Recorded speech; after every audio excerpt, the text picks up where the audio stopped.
ධනු ලග්නය ධනු ලග්නයේ රහස්. උසස් ගුණදම් උපතින්ම හිමි වෙනවා. කෙලින් වැඩ කරන නිදහස දරන අයෙකු වෙනවා. ගති ලක්ෂණ දෙකක් පෙන්නුම් කරනවා. විටක කෝප වෙන අතර විටක ඉවසනවා. උසස් තත්ත්වයකට පත්වෙනවා. නිතර සතුරන් නැති කර ගන්නවා. භාරගත් වැඩිය නිසි අයුරින් අවසන් කරනවා. තම පවුලේ අයට නිදහසේ සිටීමට ඉඩ සලසනවා. අනුන්ගේ දොස් දකින සහජ ඉවක් තියෙනවා. කිව යුතු දේ මූණටම කියනවා.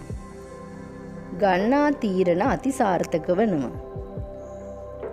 අනුන්ට රැවටෙන ගතියක්ද පෙන්නුම් කරනවා. දිය යටින් ගින්දර ගෙනියන ගතියකුත් පිහිටනවා.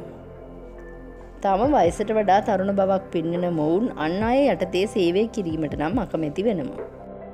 ආදරය සෙනෙහස දක්වන අයට දැඩි ඇල්මක් දැක්වීම ඔවුන්ගේ හොඳම ගුණාංගය වනවා. ඉදිරියටත් මෙවැනි වටිනා වීඩියෝ නැරඹීම සඳහා අදම අපව සබ්ස්ක්‍රයිබ් කරන්න.